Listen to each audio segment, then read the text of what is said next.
മുതിർന്ന മാധ്യമപ്രവർത്തകൻ എം.വി. നികേഷ് കുമാറിന്റെ ചോദ്യത്തിന് മുന്നിൽ പതറിപ്പോയ ബി.ജെ.പി. നേതാവ് വി രാജേഷിനെ അനുസ്മരിച്ചുകൊണ്ട് നമുക്ക് തുടങ്ങാം. ഇവിടെ വി രാജേഷിന് പകരം വെള്ളം കുടിച്ചത് ANI എഡിറ്റർ സ്മിത പ്രകാശാണ്. വെള്ളം കുടിപ്പിച്ചതാകട്ടെ രാജ്യസഭാ MP-യും മുതിർന്ന അഭിഭാഷകനുമായ കപിൽ സിബൽ.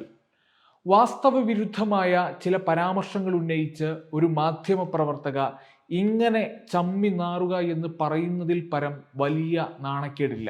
മാധ്യമപ്രവർത്തന രംഗത്തുള്ള പല സംഘിണികൾക്കും ഇതൊരു മുന്നറിയിപ്പാകട്ടെ. Now you have contradicted yourself. You said Congress manifesto says it. Now you say interpretation. So, yes, because no, 1 minute. According to Chidambaram ji, he says CAA को हम हटा देंगे. No, don't go to CAA. We'll come to CAA. No, First, let's stick to that topic. When you're talking about the manifesto. Yes, miss, you can't be interviewing me and changing topics. You why told not? me. You just said Congress manifesto says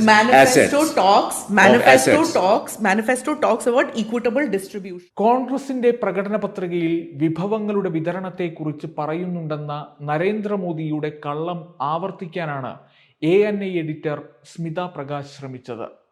podcast വിത്ത് സ്മിത പ്രകാശ് എന്ന അഭിമുഖത്തിനിടെ പ്രധാനമന്ത്രി നേരത്തെ പറഞ്ഞ നുണകൾ ആവർത്തിക്കാൻ ശ്രമിച്ച ANI എഡിറ്ററുടെ വാദങ്ങൾക്ക് Kapil Sibal മറുപടി നൽകിയതോടെയാണ് സ്മിത പ്രകാശ് ഉത്തരം മുട്ടുന്ന അവസ്ഥയിലേക്കെത്തിയത്.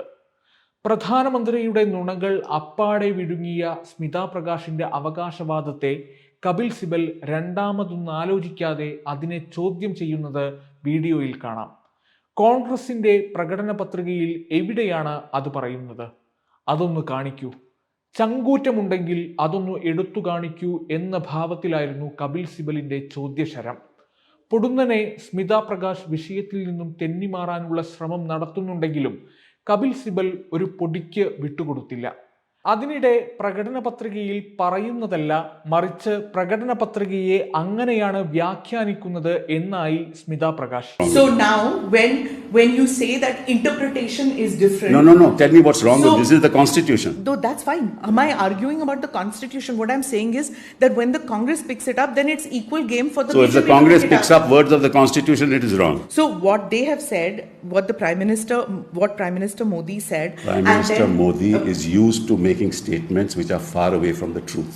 നിങ്ങൾ പറയുന്നതിൽ വൈരുദ്ധ്യമുണ്ടെന്നും കോൺഗ്രസിന്റെ പ്രകടന പത്രികയിലുള്ളത് ഭരണഘടനയുടെ 39-ാം ആർട്ടിക്കിൾ ആണെന്നും അതിൽ എന്താണ് തെറ്റുള്ളതെന്നും കപിൽ സിബൽ മറുപടി നൽകി. പക്ഷേ എങ്കിലും തനിക്കു പറ്റിയ അമളി തിരുത്തില്ലെന്ന ഭാവത്തിൽ തന്നെയായിരുന്നു സ്മിത പ്രകാശ്.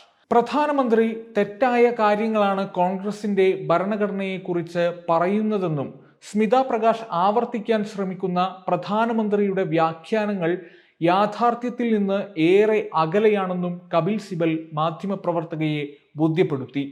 രാജ്യത്തെ വിഭവങ്ങളുടെ ആദ്യത്തെ അവകാശം മുസ്ലിങ്ങൾക്കാണെന്ന് മുൻ പ്രധാനമന്ത്രി മൻമോഹൻ സിംഗ് പറഞ്ഞിരുന്നു എന്ന നരേന്ദ്രമോദിയുടെ കള്ളം അതേപടി ആവർത്തിച്ച സ്മിത പ്രകാശിനെ കടുത്ത ഭാഷയിൽ തന്നെയാണ് കപിൽ സിബൽ നേരിട്ടത്. താനും ആ മന്ത്രിസഭയിലെ അംഗമായിരുന്നുവെന്ന് സ്മിത പ്രകാശിനെ ബോധ്യപ്പെടുത്തിയ കപിൽ സിബൽ നിങ്ങൾ വസ്തുനിഷ്ഠമായി സംസാരിക്കണമെന്നും മാധ്യമപ്രവർത്തകയെ ഓർമ്മിപ്പിച്ചു. സംവരണത്തെയും വിഭവങ്ങളുടെ വിതരണത്തെയും തമ്മിൽ കൂട്ടിക്കുഴക്കാനാണ് മാധ്യമപ്രവർത്തക ശ്രമിച്ചതെന്നും കപിൽ സിബൽ അഭിമുഖത്തിനിടെ വ്യക്തമാക്കി. അതേസമയം രാമക്ഷേത്രം ഈ തെരഞ്ഞെടുപ്പിൽ വിഷയമാകില്ലെന്നുകൂടി അഭിമുഖത്തിൽ സിബൽ വിശദമാക്കുന്നുണ്ട്. രാം മന്ദിർ ഇത്തവണ തെരഞ്ഞെടുപ്പ് പ്രചാരണ വിഷയമാകില്ലെന്ന് ഉദ്ഘാടന വേളയിൽ തന്നെ ഞാൻ പറഞ്ഞതാണ്. 4-5 ദിവസമേ അത് നീണ്ടു നിൽക്കൂ.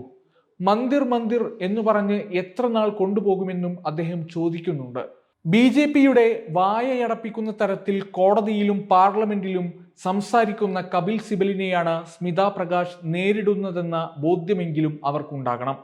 ഗോദി മീഡിയകൾക്കൊക്കെ നയമാറ്റം കണ്ടു തുടങ്ങുന്ന സാഹചര്യത്തിലെങ്കിലും ANI എഡിറ്റർക്ക് അല്പം വസ്തുതാപരമായി വിഷയങ്ങളെ സമീപിക്കാവുന്നതാണ്.